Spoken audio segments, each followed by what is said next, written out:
Olá, caro internauta. É com muita satisfação que estamos aqui para marcarmos oficialmente nosso primeiro de 15 encontros que teremos para discutirmos as mais variadas concepções de texto, estrutura, tipos, gêneros e temas.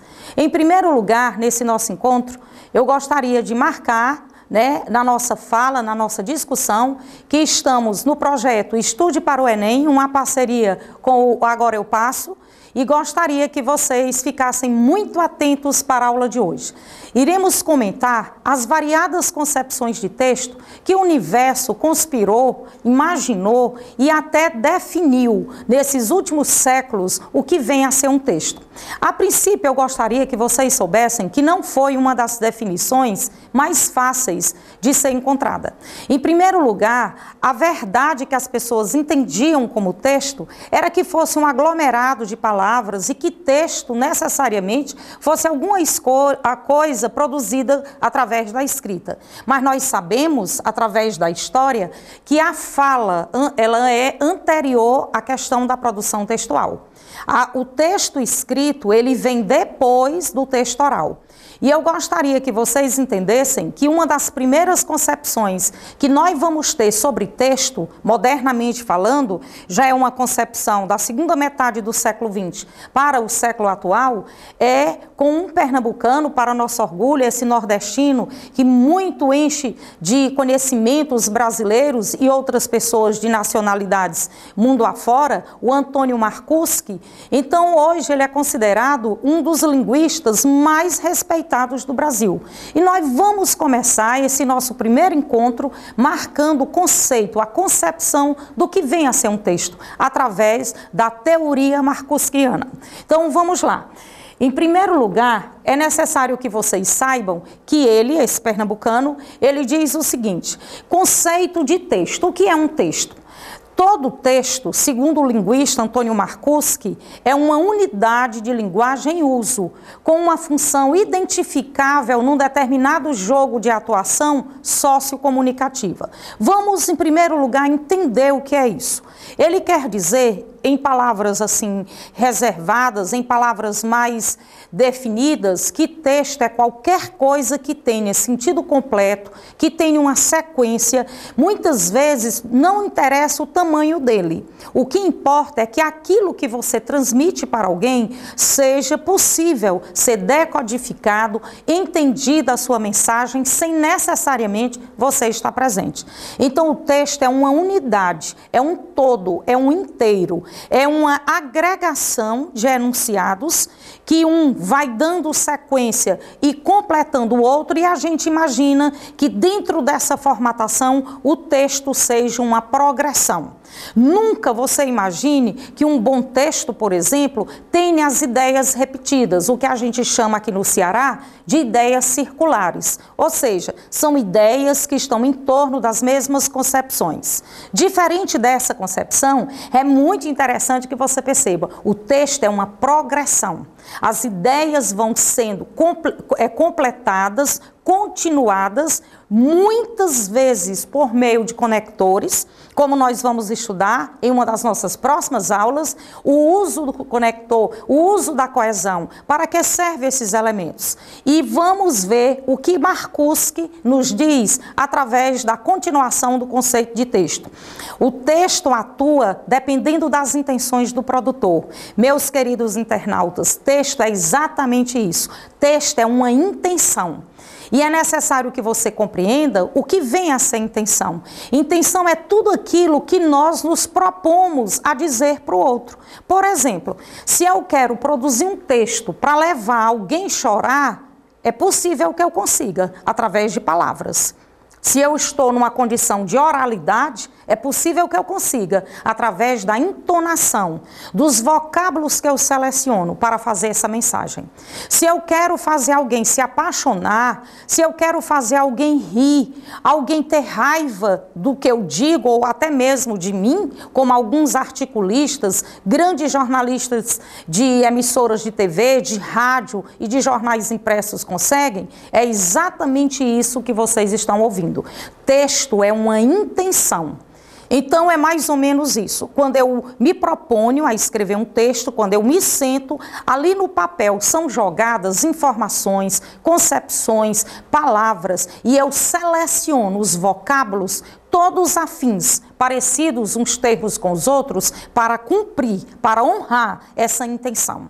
Depois Marcuse nos completa dizendo: o jogo de imagens mentais que cada interlocutor tem em si, ou seja, quando eu escrevo um texto e eu quero dizer, eu quero impressionar o meu leitor, eu quero informar o meu leitor, eu quero seduzir o meu leitor, que na minha cabeça, ou seja, na cabeça do produtor, existem uma série de imagens e essas imagens vão se projetando por meio de palavras e às vezes elas vão se dissipando, porque muitas vezes um texto também tem essa função de deixar a pessoa mais leve, de fazer a pessoa compreender que ela pode desabafar, não necessariamente seus segredos, seus pensamentos, mas quando ela está, por exemplo, chateada, decepcionada com alguma decisão política do país, ela pode escrever. E de repente, quando ela termina de mostrar os seus vários pareceres sobre isso, ela se sente mais leve, se sente às vezes até mais segura. Então o texto tem essa vantagem, ele revela as nossas intenções. Além dele ser uma intenção revelada, ele também produz e nos deixa mais à vontade, já que vivemos num processo democrático. Bem, inteirando mais essa ideia, a gente vai dizer que o contexto sociocultural, isso é uma junção da nossa sociedade e da cultura vigente do local, durante a produção do texto, sofre influência na concepção do que o autor diz. Por exemplo, nós vivemos hoje, como todos sabem, no século XXI, e muitas das informações que nós colocamos no texto têm a ver com esse tempo que nós estamos vivendo, tem a ver com a cultura que está sendo difundida nesse período. E também tem a ver com a sociedade na qual nós estamos inseridos. Se, por exemplo, se nós somos pertencentes a uma sociedade muito liberal, a uma sociedade em que as pessoas dizem o que querem, não há dimensão da censura, e se nós vivemos um contexto em que a cultura, pouco a pouco, cresce num determinado setor, por exemplo, no cinema brasileiro, então é comum que esse setor evolua e cada vez mais pessoas tenham acesso a ele.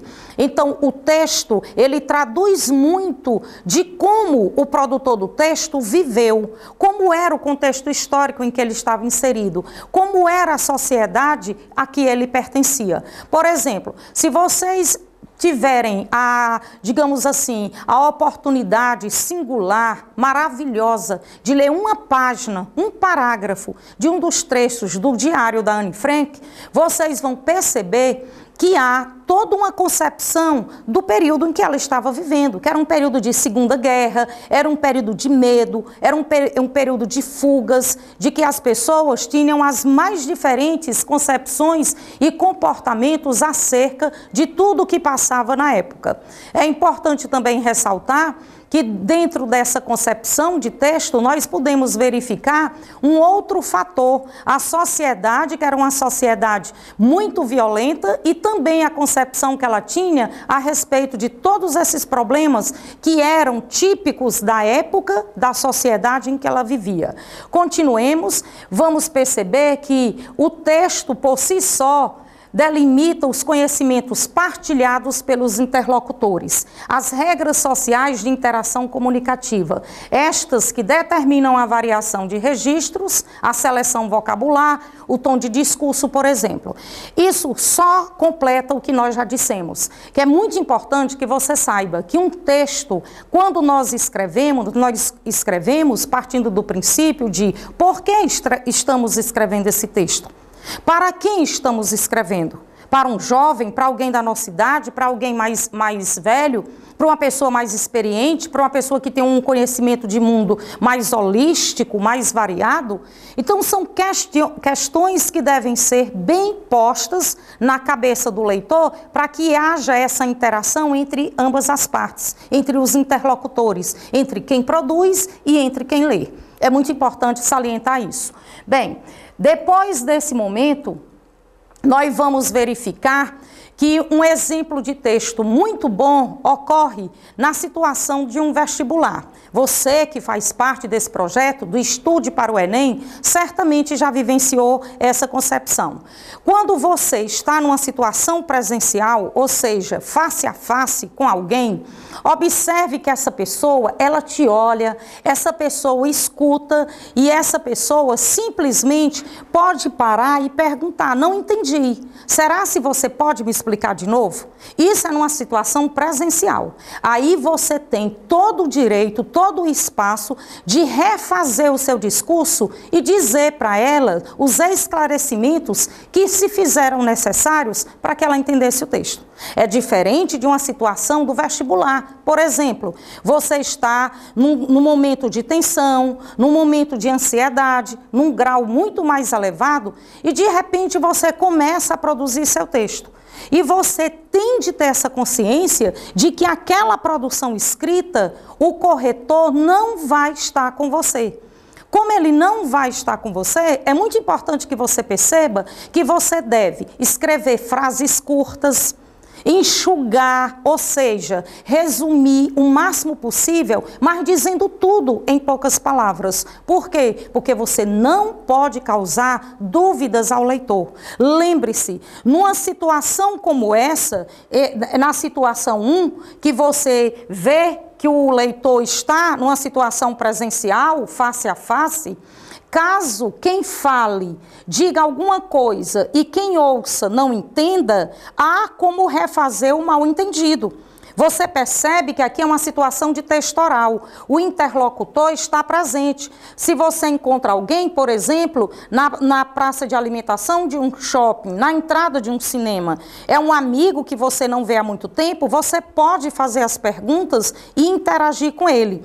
Observe que na situação 2 é uma situação que é o texto escrito. Você escreve para um leitor que está ausente, que com certeza esse leitor ausente sobre o que tratamos nesse projeto do Estude para o Enem é o corretor do seu texto. Então você não pode pensar: ah, eu quis dizer isso. Uma coisa é você querer dizer e outra coisa é, quando você escreve, ter sido suficientemente claro para um leitor que está ausente. O leitor, meu amigo, ele vai ler o seu texto dias depois da sua produção.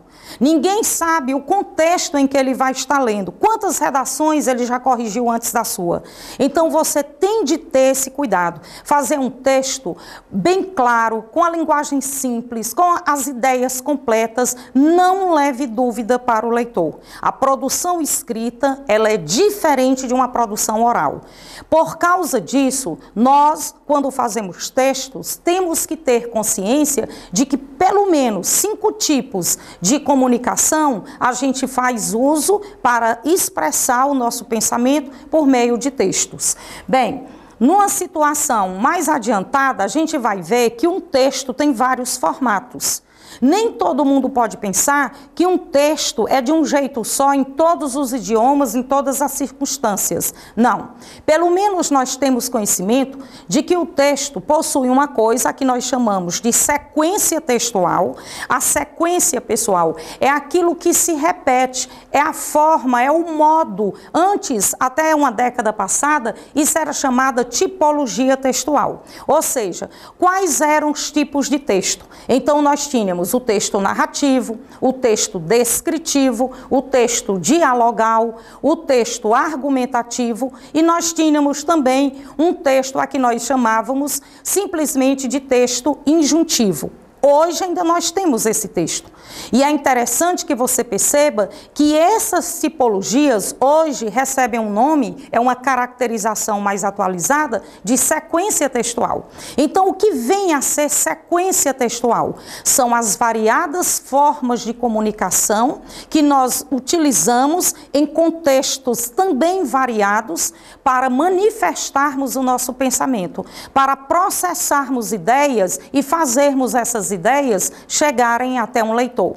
Bem, Essas sequências, narrativa, descritiva, dialogal, expositiva, argumentativa e injuntiva, ela tem outras definições ou outras formatações a que nós chamamos de gêneros textuais. E o que vem a ser um gênero textual? É como se eu fizesse uma comparação bem prática para vocês entenderem. Eu tenho o homem e eu tenho a mulher. Nessa concepção de formação de família tradicional, eles vão ter um filho. Então, observe que o homem e a mulher, no caso, é a sequência textual. São os pais do gênero. O gênero é o filho. Ou seja, aquele filho é um formato, dependendo da situação em que nós estejamos, é um formato daqueles gestores, daqueles pais, daqueles geradores, daquelas matrizes. Então, é como se você imaginasse assim. Vamos pegar como exemplificação a sequência narrativa. Se vocês observarem, narrar é contar uma história para alguém. Mas existem os mais variados tipos de contextos em que a narração vai sendo diferenciada. Por exemplo, eu posso contar uma história para alguém por meio de uma carta. Eu posso contar por meio de uma fábula, de um texto, de uma crônica, de um romance, de uma novela, de um relato, de uma história em quadrinho. Então, todos esses exemplos que eu estou passando para vocês, elencando, são chamados gêneros da narração. Então, o que é gênero? São formatos de textos narrativos diferentes. E assim eu vou ter os textos dos mais variados tipos, como eu já citei 6 nas suas sequências, e dentro de cada sequência eu vou ter os gêneros. Aqui eu coloquei para vocês assim: escrever bem, mais do que conhecimento sobre as várias etapas da produção de texto. O produtor deve ter conhecimento também de que, na prática, o indivíduo produz um texto, na maioria das vezes, para um leitor. Isso é verdade. Nem sempre nós escrevemos um texto para nós mesmos, como é o diário. O diário é um dos textos, talvez raros, em que a gente escreve para si mesma. Esses 3 elementos, indivíduo, texto e o leitor, estão inclusos em um contexto comunicativo. Observe que no seu dia a dia, para produzir suas atividades de redação, você se utiliza de estruturas sequenciais, repetidas e pré-determinadas, denominadas tipos textuais, que eu já comuniquei para vocês, que também recebem o nome de sequências textuais. É a mesma coisa. Essas produções, porém, são influenciadas por determinada situação da comunicação, que possui traços específicos, daí decorrem os gêneros textuais. É mais ou menos assim, para vocês me entenderem melhor. Eu preciso dar minha opinião. Aí eu tenho que ver qual é a situação que eu estou dando minha opinião. Eu vou dar minha opinião sobre um determinado problema de natureza nacional. Por exemplo, a violência urbana. O leitor precisa compreender em que contexto eu necessitei da minha opinião. Por essa razão é que na opinião, na sequência argumentativa, eu posso ter o artigo de opinião, é um texto que eu quero mostrar para outras pessoas, por exemplo, por meio do jornal, que é o suporte onde meu texto vai ser publicado. Eu tenho intenções, pelo menos essas 2 são predominantes. Eu tenho uma intenção de mostrar aos leitores daquele jornal qual é ou quais são as minhas opiniões sobre a violência urbana. E o outro objetivo é persuadir, convencer o leitor de que aquelas opiniões apresentadas, as minhas opiniões, estão certas. Então, pelo menos isso. Quando eu mostro o artigo de opinião, o editorial, quando eu mostro, por exemplo, um ensaio crítico que eu falo sobre uma obra literária, eu tenho essa intenção. Então, vocês estão observando que os gêneros textuais inseridos no molde de tipo textual varia de acordo com a intenção de quem escreve, com a intenção, repito, e com a situação. Quando você está num texto, no momento de um vestibular, você não pode escrever o seu texto como se você estivesse participando de um concurso literário. em que seu texto argumentativo, por exemplo, pode ter várias figuras de linguagem. Pode ter lá naquela situação literária, se você escreve uma narração, você pode até fazer papel de seres inanimados, como no caso da fábula. Se você imaginar que uma situação Y, uma situação diferente da do vestibular, que você está participando, por exemplo, numa conversa informal, em que você precisa mostrar sua opinião, você não é obrigado a seguir à risca o rigor de quando você escreve um texto para alguém que está ausente, sobre o qual essa situação, sobre a qual nós já falamos anteriormente. Assim, se a intenção de um locutor é contar um fato real ou fictício, no caso da narração, ele optará por produzir um texto verbal ou visual, que apresente em sua estrutura o fato, as pessoas, as personagens que viveram no momento e na época em que o episódio ocorreu. Então isso é muito característico da novela, é característico do romance, é característico da crônica. Quem quer escrever o texto, ele quer levar para as pessoas imagens que estão na cabeça dele. E esse produtor quer que essas imagens, essas intenções, elas se solidarizem, elas se fortifiquem na cabeça de quem lê. Bem, partindo desse pressuposto, nós vamos mostrar para vocês, em rápidas palavras, o texto e seus formatos. Observe que nessa sequência dessa relação aqui à esquerda, nós temos situações de uso de textos e a linguagem dominante. E a seguir, nós vamos ter, por exemplo, uma situação em que vocês vão verificar os textos nos seus mais variados tipos de gênero.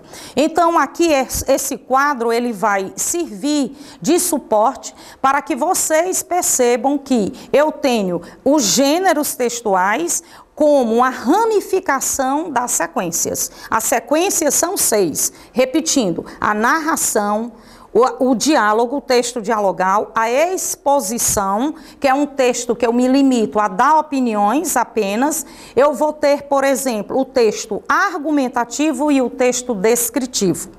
Como sexto tipo, eu vou ter o texto injuntivo, que é um texto também denominado prescritivo, que é aquele que eu vou ter o cuidado de mostrar para as pessoas como elas devem agir mediante determinadas situações. Exemplos de gêneros de texto injuntivo: eu tenho a bula de remédio, o horóscopo, a receita culinária, o guia de cidades. Eu tenho, por exemplo, o manual de montagem, como montar determinada situação, determinado objeto. E vocês vão ver que cada um desses gêneros, orais ou escrito, eu elenquei o maior número possível que você possa imaginar desses gêneros. Que gêneros, ou seja, que formatos de textos eu tenho dessas sequências, certo? Então isso é muito importante para que vocês possam perceber, tanto na exposição, como no texto descritivo, como no texto argumentativo. Enfim, nós vamos passar para uma outra situação em que você vai ver que grande parte dos concursos no Brasil, não só em vestibulares, como a gente está exemplificando para o Enem, é muito importante que você saiba. O mundo atual, o contexto atual, exige que cada um de nós seja, em potencial, uma pessoa opinativa. E por conta dessa exigência, digamos assim, de ordem mundial, é necessário que a gente esteja conectado aos mais variados acontecimentos, para que a gente possa formatar opiniões e, a partir dessa formatação, a gente possa divulgá-las. Então, hoje, com toda certeza, o texto mais cobrado em concursos públicos é o texto dissertativo argumentativo. Talvez vocês até se questionem, por quê? Seria uma forma de podar a criatividade, já que não se trabalha tanto assim os outros gêneros? Não. A escola brasileira ainda tem, em várias séries, trabalhado muito bem, diga-se de passagem, com materiais narrativos, com materiais dialogais. A gente tem contato com esses textos o tempo inteiro, como a revista das páginas, a entrevista das páginas amarelas da revista Veja. Sempre ela começa com um texto dialogal, a entrevista é um texto dialogal.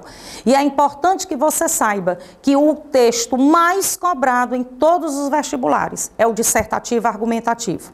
Portanto, é um texto que você necessita mostrar suas opiniões para o leitor, depois tentar convencer o leitor de que você está certo e, enfim, é necessário que você demonstre para o leitor o domínio dos mais variados assuntos que vocês sabem ou desses assuntos que circulam no nosso meio.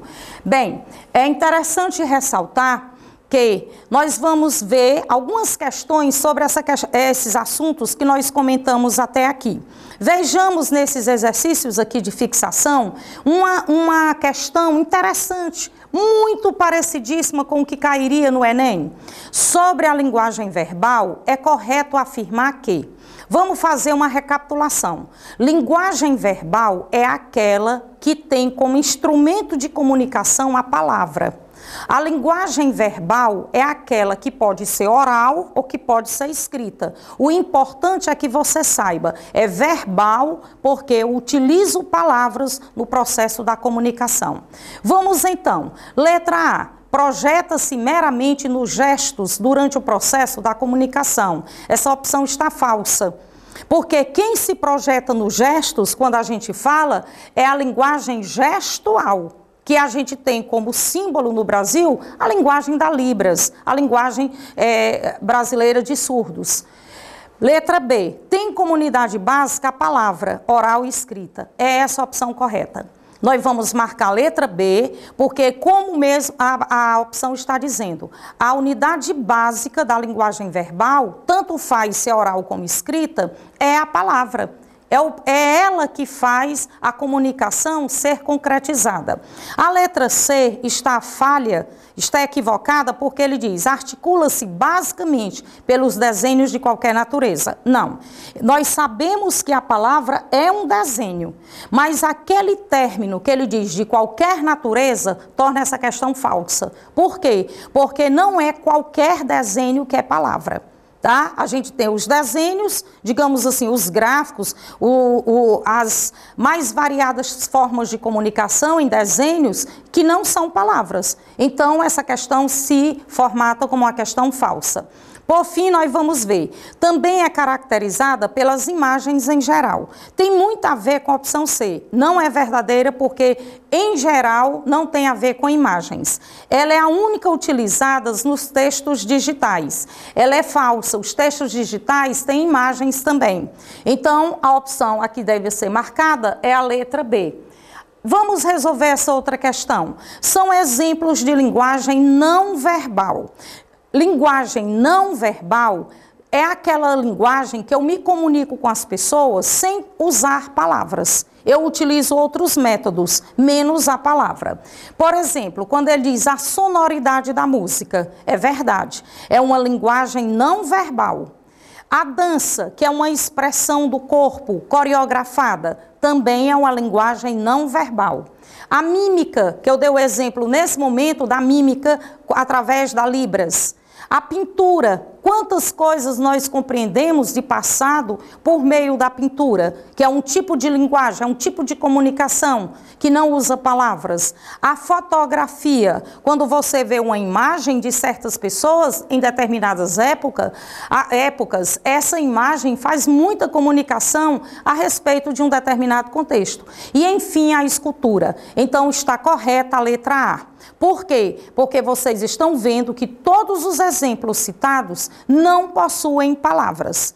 A letra B está falsa porque o poema tem palavra, a letra de música tem palavra e aí os outros itens são de linguagem não verbal. A letra C, o roteiro de cinema tem palavras, as histórias em quadrinho tem palavras, você vai ver a música, a letra da música tem palavras. Também são esses elementos que tornam a letra C falsa.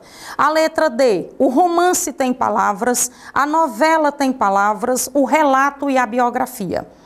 Na letra E, torna-se falsa porque a tirinha tem palavras, tá? E você percebe que realmente todas as opções demonstradas na letra A é a que faz a questão ser verdadeira. Bem, meus amigos, eu queria deixar um abraço para todos vocês, na certeza de que no nosso próximo encontro iremos aprofundar mais o nosso tipo de texto, os nossos estudos, as nossas concepções sobre o texto. Aguardo vocês com as curiosidades, com aquilo que você quer crescer, quer escrever melhor. Um forte abraço, professora Gorete Cavalcante, e fique com o Estude para o Enem.